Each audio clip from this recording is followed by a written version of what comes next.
It is time for the ultimate battle, the Pandora box number 6 against the Pandora key number 7. Maximum arcade porn at home. Arr!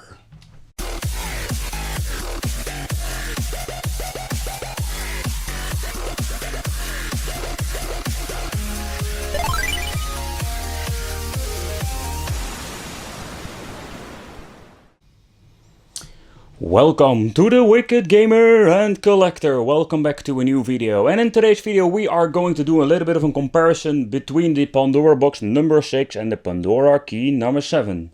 Because a lot of people were asking and I wanted to show you what are the differences between the two systems. And of course which one is the best.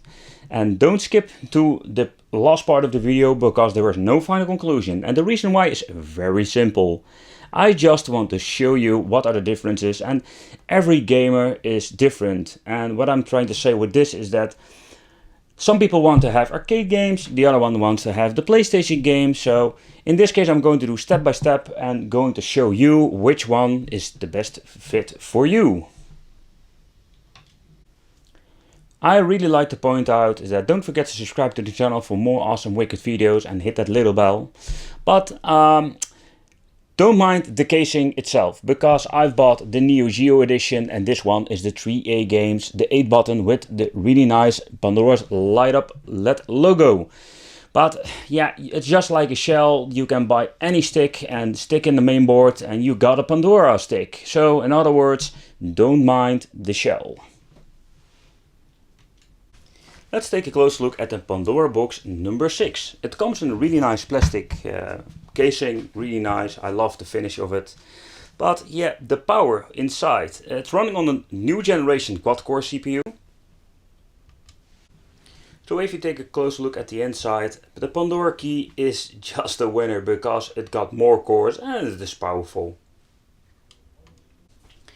Alright, let's take a close look at the Pandora's key number 7 mainboard. It's a little bit of a naked mainboard, no plastic casing, but well, it's not a big thing. It's got a cool element with a little fan, very loud, so it's same like the Pandora box, but here is the catch, because this one is running on an 8-core CPU. Yeah, both of the system got the option to add your own games. And if you look at the Pandora box, you need to have a USB stick. At the back we are finding 3 USB ports and one of them can be used for just entering a USB stick and add your games. But the Pandora key is a little bit different. So if you look at the Pandora key, the only way for adding new files is through this little slot here. You can enter a CF card and just add your files. That's it. So if you want to add files, you need to open your stick every freaking time. So there's a little bit of a con, but yeah.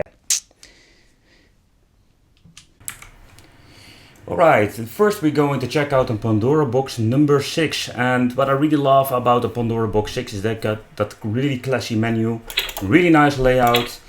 Got the preview videos and pressing the start button. And this is really awesome, the indexing mode, so you can choose what kind of games you want to play or just use the alphabetic order to search your games. Because if you have a lot of files on it, it comes in handy. It's also able to add your own video file, so if a video file is not working properly or correct or adding new games, you can just easily put on a file and add your own videos. But more about that in another video.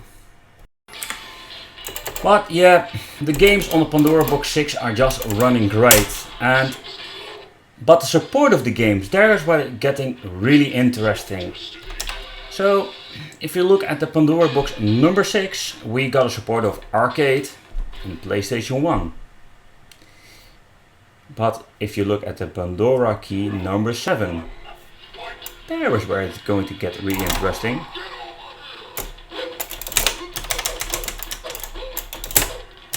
And as you can see, the games run really smooth on the Pandora box number 6.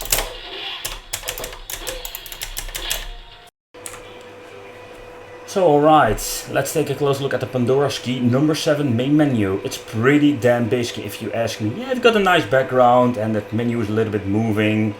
But overall, it's pretty damn basic. It got no indexing mode like in Pandora Box 6, so you're stuck with two big freaking lists. The 3D game list, that is short in this case, but the today games are freaking long. So if you want to scroll through the list searching for games, this is going to be taking freaking forever. We got the latest list, but it is only what you have played. So far I know there's no way of just selecting your favorite games. So one thing is for sure, if you want to play a game, grab some coffee, some tea, and just scroll through the list. So that's a little bit of a bummer. The funny thing about the Pandora key number 7 is that it got more support of other platforms. Like, for example, the PlayStation 1 is also supported, but there is a catch. You need to convert them for PSP, because this thing is also running PSP games. It's running Dreamcast games and 64 games. So it got a serious wide support of games. So this is a point that the Pandora Box 6 is losing it from the Pandora key number 7. And games like Dreamcast, they are not running perfectly. And that's one thing that's for sure, but they're here, they're playable, and that is really awesome. And the first game we are going to do in comparison is just Tekken 3. Let's grab a game that's on both machines and let's see how they are running. I'm going to put a little bit more volume. Listen to the music, because there can be some problems.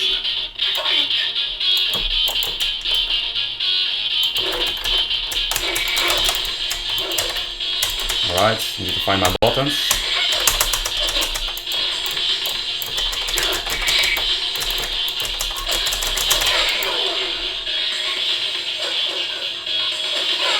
Nice! Alright, let's go to the other game. Console. Let's go to the Pandora key number 7. Alright, let's test out the Pandora key number 7 and Tekken 3. I'm really curious how this game is running on the Pandora key.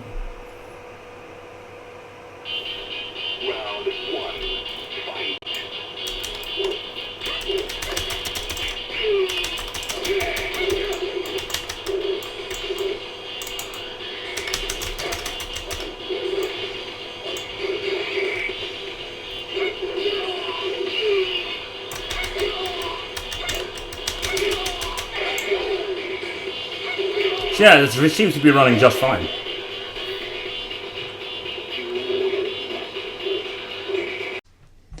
Alright people, for a little bit of wrap up of all the pros and cons, let's start about the main menu.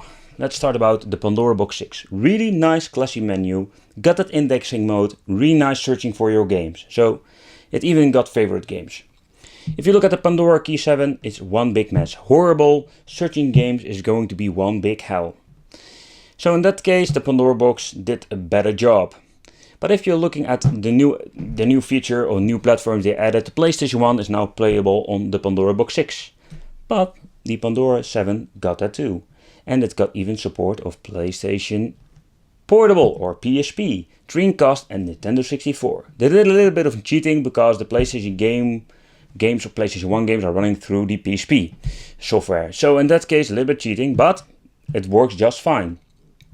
And what is very important, and that is something I think not a lot of people mention this one runs on 720p and the Pandora key number 7 is running on 1080p. So this one got a signal output of full HD. So that is really, really nice. Alright, I really love to know, what do you think? I think it's a double KO because both of the sticks got pros and cons, and yeah, overall I really love both products. I wish they did fix all of these problems, and most of all, why don't they work together? It's because we got one big amazing product. We can call it the Ultimate Pandora box. Alright, wait, we're going to call it the Fusion Pandora box. But yeah, let me know what you think, and I hope you have a bad idea what you're going to get if you want to buy one of these products. And let me know what are your wishes? Do you want to have just PlayStation games and a classy menu, or do you just want to have the support for all platforms or a lot of platforms? So yeah, really love to know. Leave it in the comments and let's talk about it with each other. And I want to thank you for watching. Don't forget to subscribe and hit a little bell because you're getting notified. And see you next time. Don't forget to subscribe and bye bye.